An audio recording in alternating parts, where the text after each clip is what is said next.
Vamos ler? Capítulo 5 todo, depois Se você se arrepiar, se você chorar diante dessa leitura, eu vou respeitar, porque realmente é uma leitura que mostra que Jesus não é qualquer um. Observe. Ainda sobre a questão do trono, né? Eu vi na mão direita daquele que estava sentado sobre o trono um livro escrito por dentro e por fora, de todo selado por 7 selos. Vi também um anjo forte, que proclamava em grande voz: quem é digno de abrir o livro e de lhe desatar os selos?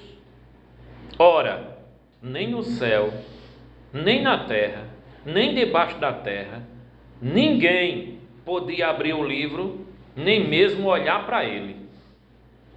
E eu chorava muito, porque ninguém foi achado digno de abrir o livro, nem mesmo de olhar para ele. Todavia, um dos anciãos me disse: não chores.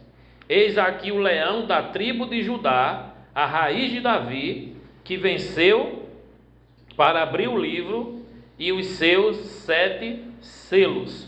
Aqui foi até o versículo 5, não foi? Até o 5. Então, para a gente ir mastigando o texto, João, ele vê Jesus no meio de 7 lamparinas, candeeiros, passeando no meio dessas lamparinas, mas na mão de Jesus tem 7 estrelas.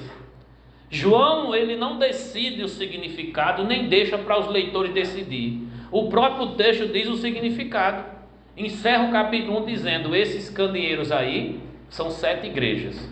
E essas 7 estrelas na mão de Jesus são os 7 mensageiros. Ou seja, Jesus está passeando em cada igreja e os mensageiros estão na mão dele, sendo usados por ele, guardados por ele, protegidos por ele. E ele está mandando uma mensagem porque ele está vendo o que está acontecendo no meio dessas igrejas, o que está certo e o que está errado. O que está certo ele elogiou e o que está errado ele está mandando consertar. Para uns ele até mandou promessas para aqueles que vencer. E a gente sabe que vencer numa ocasião como essa, debaixo de perseguição, não é simplesmente você estar passando um probleminha, dobrar o joelho, ir para uma vigília, fazer jejum e a vitória acontece. Vencer aí está mais do que você superar uma dificuldade. Vencer aí está colocando a sua vida em risco, porque negar a Jesus naquele período poderia repercutir na perda total da sua comunhão com Deus ou na perda da sua vida ameaçada pelos homens. Quando ele termina de escrever a última carta, ele diz: depois disso eu vi o céu aberto, uma porta no céu, fui convidado a subir ao céu, e quando eu cheguei lá vi um trono, um assentado. Aí vi 24 tronos, 4 seres alados, e todos eles adorando a Deus por ser o Criador de todas as coisas. Isso foi o capítulo 4. Aí no 5 ele diz: eu vi na mão daquele que estava sentado sobre um trono um livro. Ninguém olhava para esse livro. João foi convidado a ver esse livro. Ninguém no céu, na terra e no mar teve a condição de ler em momento algum. Noé teve condição? Não. Noé? Não. Davi teve condição? Não. Jó teve condição? Não. Davi teve condição? Não. Jeremias e Ezequiel teve condição? Não. Ninguém até então teve condição. Aí o que é que João vai fazer? Chorar. Porque esse livro selado, ele é importante. E na cultura de João ele sabe que um livro escrito por dentro e por fora é porque tem muita coisa que do lado de dentro não foi suficiente, teve que escrever do outro lado da folha. Sabe uma folhinha que é aproveitada? Pronto, é aproveitada por dentro e por fora e é colocada em forma de rolo, que era a folha de antigamente, em forma de rolo e selado. E esses 7 selos aí, se tirar um, não resolve. Tirar 2 não resolve, tem que tirar 7.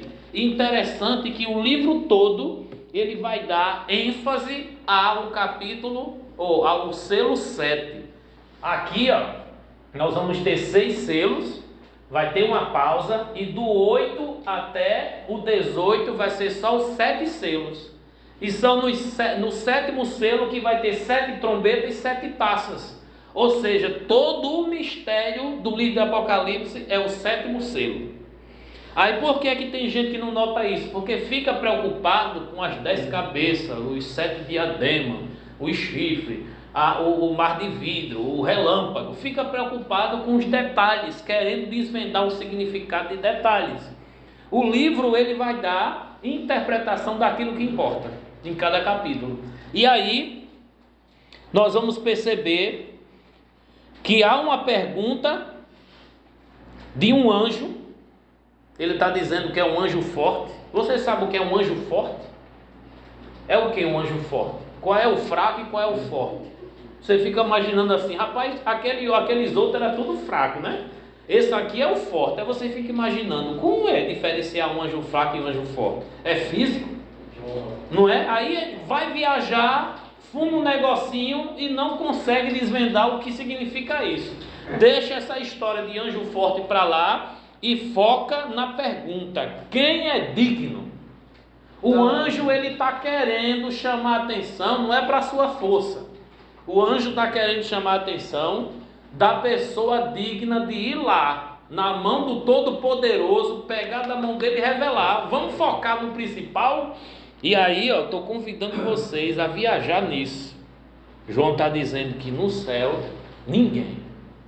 Na terra, ninguém. João está dizendo que debaixo da terra, ninguém. Não podia abrir e nem mesmo olhar para ele. Aí ele disse: eu chorava muito por causa disso, mas um dos anciãos, esses anciãos aqui, eram quantos? 24. E a gente vai observar que é uma lógica muito grande. O número 12 no Antigo Testamento, o número 12 no Novo Testamento. O que era 12 no Antigo Testamento? 12 patriarcas, 12 tribos, 12 patriarcas. O que era 12 no Novo? 12 apóstolos. Então vamos observar que João ele está mentalizando esses 24 como aqueles representantes das tribos no Antigo Testamento, 12 patriarcas, e aqueles representantes da igreja no Novo Testamento, 12 apóstolos. Então eles estão ali, mas não estão ali somente eles estão ali representando todos os salvos, todos os escolhidos do Antigo e do Novo Testamento. Nós estaremos lá reinando, porque a promessa feita à igreja no capítulo 2 e 3 é que quem vencer reinará com ele. E a gente vai ver que outras promessas diz respeito a isso também. A gente vai ver na consumação dos séculos que essas promessas de reinar é desfrutar de Deus. Que maravilha, né?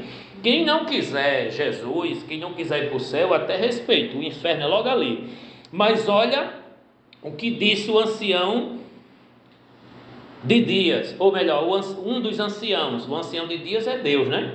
Um dos anciãos são os representantes das tribos e dos apóstolos. Não chores, eis que o leão da tribo de Judá e a raiz de Davi venceu. O que é vencer no livro de Apocalipse?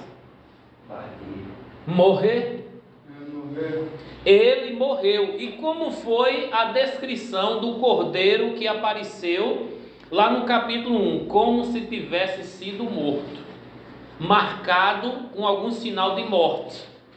Então ele disse: eu estive morto, mas eis que estou vivo pelos séculos dos séculos e tenho a chave da morte do inferno. Esse é o que está lá no capítulo 1. E ele vai aparecer aqui sendo descrito como um leão. Ele apareceu no capítulo 1 como um cordeiro. Aqui ele está sendo descrito como um leão. O leão era a marca registrada da tribo de Judá. A bandeira da tribo de Judá era um leão. E a tribo de Judá era de onde viria o Messias. Aí diz que é o leão da tribo de Judá, quer dizer, o herdeiro dessa tribo. E raiz de Davi quer dizer que é descendente de Davi. A raiz é a genealogia. Então alguém da descendência de Davi e da tribo de Judá, chamado de leão e de raiz, ele venceu. João já sabe quem é. Quem é que é chamado de filho de Davi no Novo Testamento? Jesus. Então, para morrer, ele veio como cordeiro, mas para reinar, ele vai vir como um leão. E aí, a gente vai observar que algumas pregações, algumas músicas que apresentam o cordeiro e o leão, dá uma ideia da humanidade e divindade de Cristo. Ele, como homem, ele veio morrer como um cordeiro mudo, sem reclamar, mas como Deus, ele vai vir reinar como um leão que não vai deixar nada passar. É interessante demais isso, né? E aí, qual foi o versículo agora? O 6, é? O 6, não foi? Eu parei no 5 de ler? Foi? Tá tudo bem aí? Pronto, então vamos lá. Tá sentindo alguma coisa, é? Tá? Tá, eu também. Então vi o 6. No meio do trono, que coisa linda, irmão. Imagina aí. João está dizendo que viu. No meio do trono e dos 4 seres viventes e entre os anciãos de pé. Está vivo ou está morto? Um cordeiro como se tivesse sido morto. Ele tinha 7 chifres. Esqueça o chifre. Bem como 7 olhos. Aí ele vai dizer o significado dos olhos, que são os 7 Espíritos de Deus enviados por toda a terra. Vamos para o 7. Veio, pois, e tomou o livro na mão direita daquele que estava sentado sobre o trono. O que é que deu dignidade a esse cordeiro, já que ninguém foi digno no céu, na terra e no mar, debaixo da terra, de olhar para esse livro e tocar? O ancião de dias, tem gente que vai querer dizer até qual foi deles que falou, e aí o ancião de dias vai dizer assim: não chores, porque tem um que é digno. E o que é que faz desse cordeiro digno de olhar para esse livro? O que é que faz? Valendo R$1 milhão. O que é que fez ele digno? Por que que Jesus é digno e os outros não são? Por quê? Porque ele morreu. Por isso está dizendo assim: ele venceu. E o que é vencer? Ele morreu. Ele foi martirizado. E esse que morreu, ele pagou o preço da herança que ele vai receber. Ele veio, pois, e tomou o livro da mão direita daquele que estava sentado no trono. E quando tomou o livro, quando ele pegou no livro, foi o que aconteceu? Os 4 seres viventes e os 24 anciãos se prostraram diante do cordeiro. Prostrar-se aqui é o quê? Quem é o único digno de adoração? Jesus. O único digno? Deus. Deus é digno de toda adoração. Porque no capítulo 4 não está dizendo que ele é digno de toda honra, glória e louvor? Não estão adorando ele? Por que é que no capítulo 5 o cordeiro está recebendo? Porque o cordeiro é Deus. E a gente precisa diferenciar isso, que o Pai é Deus e o Filho também. Há uma divindade revelada na natureza do Pai e do Filho. A gente precisa entender esse mistério da Trindade. Veio, pois, tomou o livro da mão direita daquele que estava sentado no trono, e quando tomou o livro, os 4 seres viventes e os 24 anciãos prostraram-se diante do cordeiro, tendo cada um deles uma harpa e taças de ouro cheias de incenso, que são as orações dos santos, e entoavam um novo cântico, dizendo... Daqui a pouco a gente vê esse novo cântico. Mas observe, no capítulo 4, anciãos representando todo o povo de Deus, do Antigo e do Novo Testamento, 4 seres viventes representando toda a criação, se prostrando diante do Criador que estava sentado no trono, dizendo: tu és digno. Sim ou não? Não é assim? Pronto. Aí tem um livro na mão daquele que está sentado no trono. Tem um livro lá. Aí João ficou ligado no livro. Aí um anjo gritou: quem é digno? Aí o ancião disse: não chores. Aí João vai observar que o cordeiro aparece no meio do trono. Quem é que chega lá? Quem é doido chegar lá, no meio do trono? Mas esse cordeiro chegou. E quando esse cordeiro chegou, todos aqueles que representam a igreja, que representam a criação, se prostrou diante do cordeiro, reconhecendo: esse é daqui. Esse é digno de estar aqui. Então o cordeiro é digno de quê? Digno de quê? Vamos cantar um cântico novo. Rapaz, está me arrepiando até a sobrancelha. Digno és de tomar o livro e de abrir os selos. Por quê? Por quê? Por quê? Foste morto. O diabo, ele quer que a gente entenda que o fracasso de Jesus foi a morte. Na verdade, ali não foi o fracasso, ali foi o triunfo de Jesus. Jesus, ele não fracassou na cruz, ele triunfou na cruz. Jesus, ele trouxe a salvação através da sua morte. O passado explica isso. Todo cordeiro morto era para perdoar pecado no Antigo Testamento. Aí João Batista vai dizer: esse aí é o Cordeiro de Deus que tira o pecado do mundo. Então há uma necessidade, irmãos. Há uma necessidade de a gente entender que a morte de Cristo foi a vontade do Pai. Aquela morte ali tem um significado para a redenção do universo e a redenção do homem. Olha o preço da minha vida e da sua. E com teu sangue compraste para Deus os que procedem de toda tribo, língua, povo e nação, e para o nosso Deus os constituísses reino e sacerdotes. E o que vão acontecer? Reinarão sobre a terra. Quem lê isso aqui vai dizer: estou nem aí, pode matar, porque o meu Deus que está sentado sobre o trono e o Cordeiro que morreu por mim já me garantiu que eu vou reinar com ele. Pode arrancar a cabeça, pode liberar leão para me devorar, pode estraçalhar e queimar em fogueira, mas eu estou certo de que saindo daqui eu vou para os braços do Pai. Essa convicção tinha em todo cristão daquela época. Era cristão de verdade. Versículo 11. Quem tiver celular, desliga. Vi e ouvi uma voz de muitos anjos ao redor do trono. Olha, não só tinha 24 mais 4. 28 seres lá não. Não só tinha o Pai e o Filho. Ele disse que viu muitos anjos ao redor do trono. Muitos anjos mensageiros, no caso? Vamos ver se é. Milhões e milhões e milhões. Vamos ver. Versículo 11. Muitos anjos ao redor do trono, dos seres viventes e dos anciãos, cujo número era milhões de milhões e milhares de milhares, proclamando em grande voz: digno é o Cordeiro que foi morto de receber o poder, a riqueza, a sabedoria, a força, a honra, a glória e o louvor.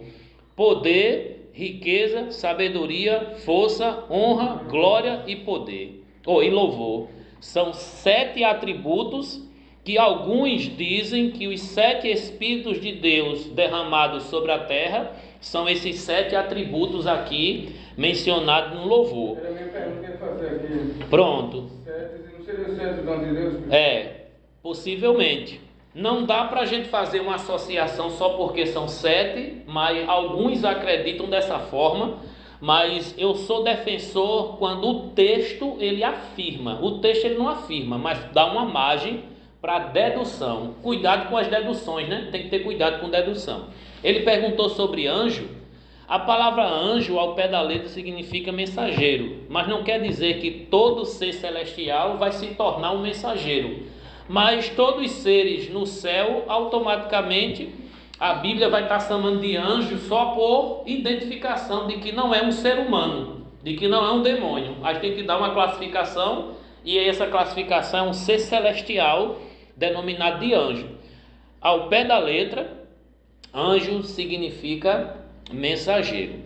Aqui, no caso, a mensagem que eles estão apresentando é a dignidade do Cordeiro, é a glória do Cordeiro.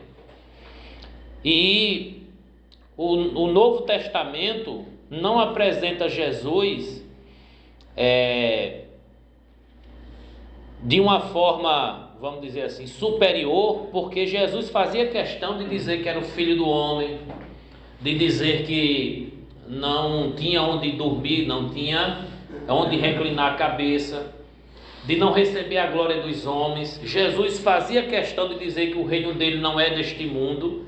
E aí a gente vai perceber que a palavra cordeiro não é uma palavra humilhante e vergonhosa para Jesus. Na verdade, ser o cordeiro é praticamente cumprir o Antigo Testamento, e era aquilo que importava. Ele veio para cumprir o que estava escrito sobre ele. Que coisa extraordinária. Vamos continuar. Ou agora é qual? O 14, é? 12. O 12? É.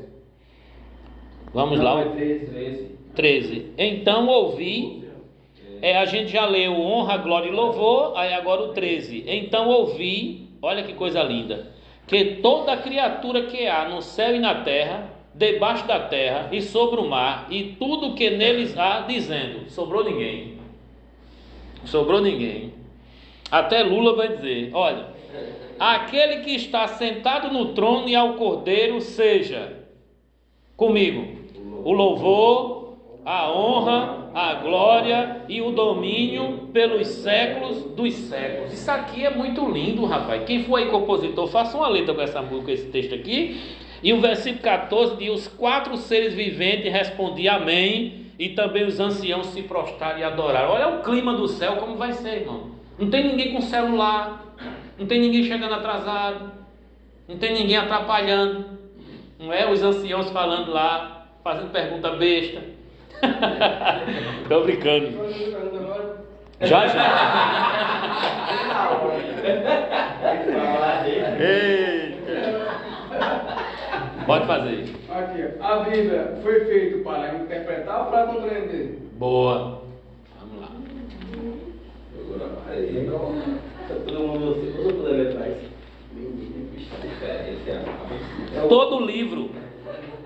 Todo livro, sem exceção, que a Bíblia é um livro, todo livro sem exceção, ela tem uma linguagem, e essa linguagem é para passar uma mensagem. E toda mensagem precisa ser interpretada para poder ser compreendida.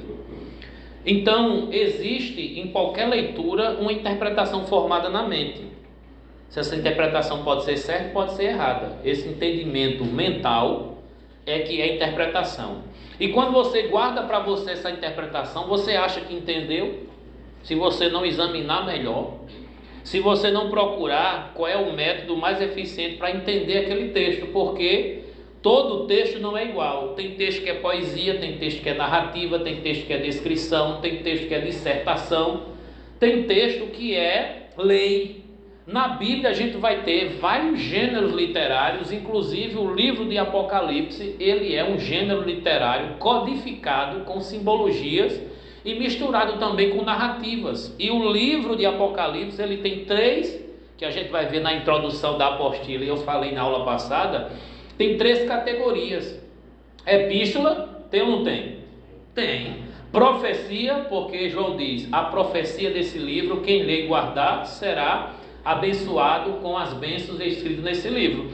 E é um gênero apocalíptico. E o gênero apocalíptico tem um capítulo aqui na apostila só para apresentar características do gênero apocalíptico, porque o gênero apocalíptico é um gênero hebraico. Só a literatura hebraica que tem esse gênero literário. Então eu preciso estudar o gênero para poder entender a mensagem, e para entender a mensagem eu tenho que interpretar o texto. Minha pergunta é clara. A Bíblia foi feita para ser compreendida através de uma boa interpretação. Como é que eu vou cumprir? O senhor afirma que a gente tem que instalar essa ideia, não tem que instalar, não. Se é para interpretar, então a gente tem que interpretar. Agora, cada um se interpreta da sua maneira. Um pode passar por baixo, mas é interpretar, eu acho. Interpretar é a compreensão de um texto. Interpretar é a compreensão. Tem que deduzir que está lá as ideias, deduzir. Não, dedução é a interpretação. Você está usando 2 frases para dizer a mesma coisa. Interpretação e dedução é a mesma coisa.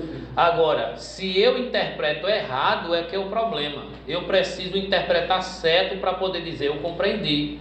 Mas não tem gente que diz eu compreendi assim e você compreendeu do seu jeito. Ou seja, você tem sua interpretação e eu tenho a minha. Pessoas que têm interpretações diferentes têm compreensões diferentes, mas está tudo interligado. Deduzir, interpretar, compreender, está tudo interligado. Agora, como eu vou colocar em prática algo que eu não compreendi direito?